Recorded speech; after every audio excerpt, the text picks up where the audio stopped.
guys, welcome back to another Elune video. Today I'm going to be doing something a little bit different. I'm going to be going over everything that's happened in our first full month of Elune, as we're finally completing our first full month.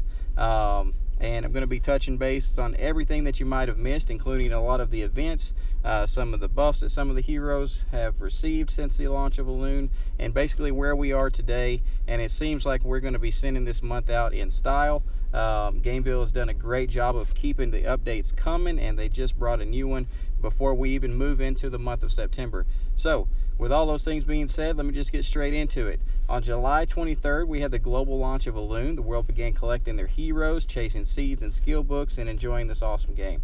Since the launch of Elune, we've seen tons of involvement from Gameville as they continue to make improvements and provide for the players with one hell of a fun time.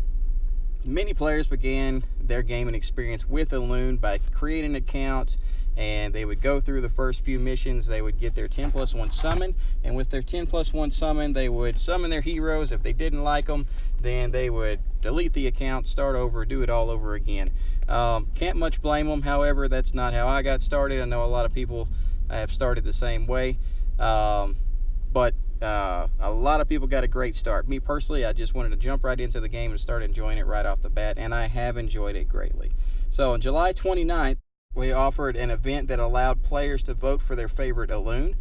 Players received 100 rubies and premium summon just for participating in that event, and it's looking like Gameville is looking for responses from the community so that they can determine not only who is the favorite Elune, who has the coolest design according to the players, but also what ideas do the players have when it comes to some of the designs and some of the costumes for the Elunes. And that's actually the first of two events that I know of that have happened in this past month alone where they've asked us for our input on that.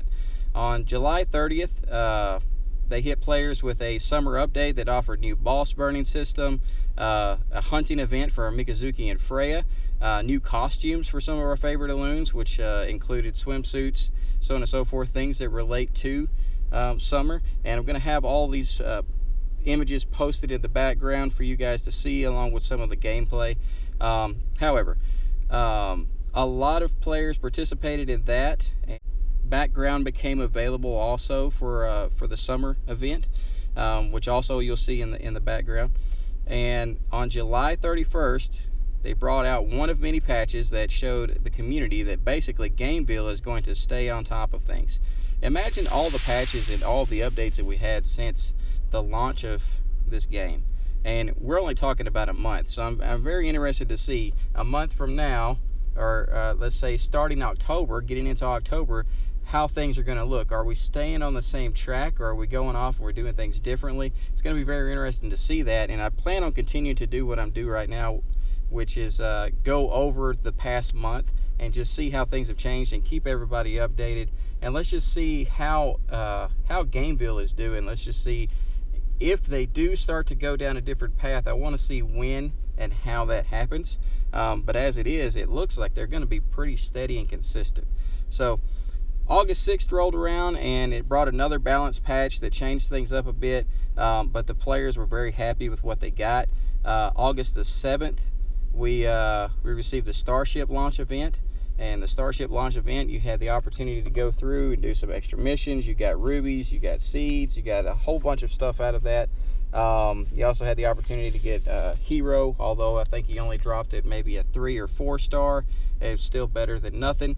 And it was a great event. It helped out a lot. And at the same time, it brought a new hero, which was on August 8th, the launch of Alvida. Alvida, just with that event launching, you got a free 10+1, 100 rubies, and 5 debuffer seeds just when they launched the event. So you had an immediate opportunity to go ahead and get Alvida as soon as that hit.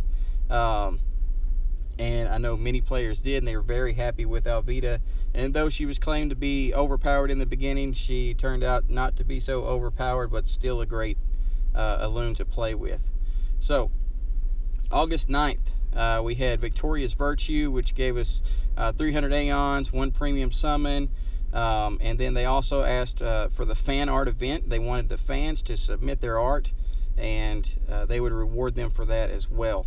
So On August 15th, we received the McCarthy and Boulder buffs, which made McCarthy and Boulder both quite a bit stronger than what they were. McCarthy was barely being used, and then as soon as August 15th rolled around, he had some great changes, and he is pretty much the meta right now when it comes to PvP. You'll see in some of the gameplay in the background, I'm using McCarthy on the front line, so he takes the majority of the damage, and then as soon as he gets his opportunity, he releases 2 big payloads upon the enemy and usually ends up either taking down the enemy team or hurting them a lot. So McCarthy has definitely become somebody in PvP, something to look out for as you move forward. If you have the opportunity to keep leveling him up, I would suggest to do so. All right. That also, when we had that event, it decreased the cost to enter into the pirate Darkshires. So it decreased that cost now. So now we can get in there, and I think it's 10 is what it is now. It used to be 20 at some points. And I guess the players were kind of seeing that, hey, energy is going to hold us back. And what it seems like Gameville has done is they have started making sure that the players have plenty of energy to keep moving forward. It created a new mileage system at that point in time also, which allowed you, once you received a certain number of points, you would be guaranteed to receive something. When it comes to the events such as the Alvita event, you were guaranteed after 9,000 points to receive a 5-star Alvita. And you'll see also in the new event, you're guaranteed to receive the new hero once you reach 9,000 points. So it does away with spending a whole bunch of rubies in the game and not getting rewarded for it, just having bad luck altogether. No longer is that going to be a deal. However, 9,000 is quite a bit when it comes to points. So I could tell you, after I get to 3,000, if I haven't gotten a decent drop, then I'm fairly upset about it. But that's just me. So August 21st, we had the World Boss drop. And since the World Boss dropped on August 21st, right off the bat, we were able to CC the World Boss, and people were getting ridiculous damage numbers off of it.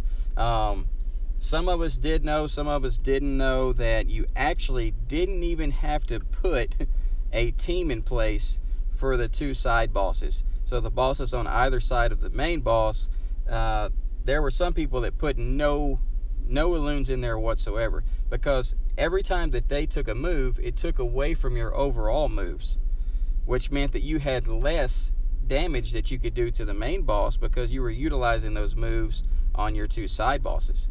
I guess later it was kind of made public that you didn't have to have a strong team on either side, and you would not be wasting those moves if you just put somebody there that would die immediately, or if you just didn't have it set up that way. And you could CC the boss, and you could just continue to do crit damage to him, and they were coming up with some ridiculous numbers. And that was a little bit too late for some people, including me, because I actually didn't find out that you could do that until later. But I did get to try it on one occasion right before the event ended, and sure enough, it worked. However, since then, they had an update, and the World Boss has gotten extremely difficult. So now what we're looking at is getting lucky to even do 1 million damage to him on one go. So it's gotten extremely difficult because you can no longer CC the main boss, and his HP has gone up tremendously. I mean, he's hurting us now. So we'll see what happens there. I kind of think that they're probably going to lower that down a little bit. They're not going to make him quite as strong. I'm almost positive they're not going to bring the CC back. You're not going to be able to stun him. I think you can slow him down. I'm pretty sure that you can slow him down still, but it's nothing that's going to make or break you. So I have a video of that in the background, I believe, should have been playing while I was talking about it. But anyhow, with those things being said, here we are now to where we are currently. Currently in the game, we have 2 new heroes that have been dropped for us, and those new heroes, I'm going to have some video footage in the background of their stats and their skills, and it looks like they're going to be awesome in the game. I'm actually more excited about the one that we have as a defender than I am about the legendary. So I'm more excited about the epic than I am the legendary. And that's just because I have a ton of seeds to spend on him whenever I get him. But also, he seems like he's got some really cool skills that are going to be helpful in the game.